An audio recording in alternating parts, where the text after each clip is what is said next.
When you get what you want, you start over. Let's go. Do one. Get in here. Get him on shore. Look at you. Fish on. Get dinner bait, baby. Hello and welcome to another great day indoors with Sportsman's Tradition Outdoors. Of course, I'd rather be outside, but in Arizona today, it topped 115 degrees, so we're going to do this right here. So basically what I wanted to show you guys today was some basic setup for sighting in a bow. But before we get going, I'm just going to give you an idea of the one I'm using today. It's Bryce's first bow that I got for him when he was 11. It's a diamond archery bow by Bowtech, and it's the Edge SB1 model. It's designed for kids, so you don't have to have a bow press, and it's really good because you can adjust the poundage simply from 7 to 70, so you can grow with the kid. And the cams can, without a bow press, you can adjust the length as they grow. So this is a great beginner bow. I'm not sponsored by them, nothing like that. I just, if you're looking for one for a kid, this is a really nice model. So what we're doing today is, again, we're talking about sighting in your bow.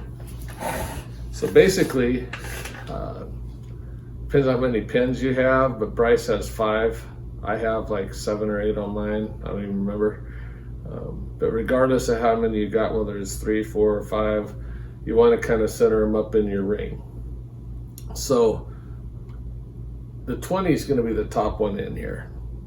And so we put the pin with the adjustments in the back, which I'll show you a picture of here real quick.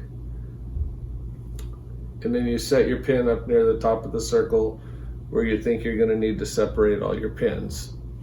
And then I make my adjustments. I go out in the yard, and in this case, Bryce would shoot. I start at 10 yards, even though I'm trying to hit 20, because you want that first arrow to hit the target, and you never know when you first put it on. So I got him at 10 yards. I stand behind him. I kind of give it an eyeball. Says, yep, you're going to hit the target, or at least the haystack, so let her fly.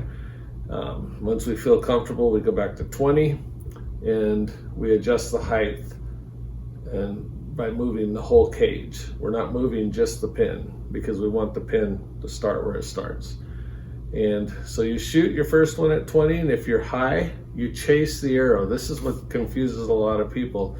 You think you got to go lower, but it doesn't work that way. If you're hitting high, you adjust high. Don't ever do it on one shot. Take 3 shots. And if all 3 are hitting high, let's make a move. And I suggest don't move like in, big marks. Kind of crawl your way up as the kid is learning how to shoot that bow and get consistent on what he does as well, right? So you slowly get it up till you get it to 20.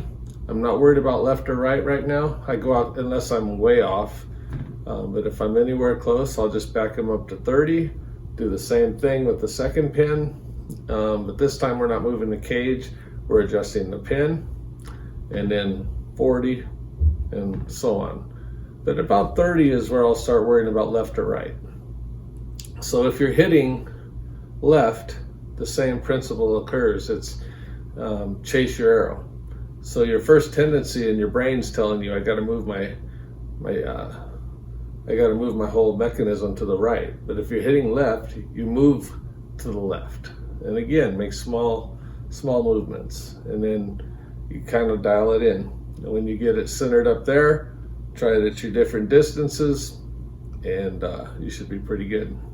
Now, when they're young, you're going to think you have it on, and then they're going to change a little something in the way they're holding.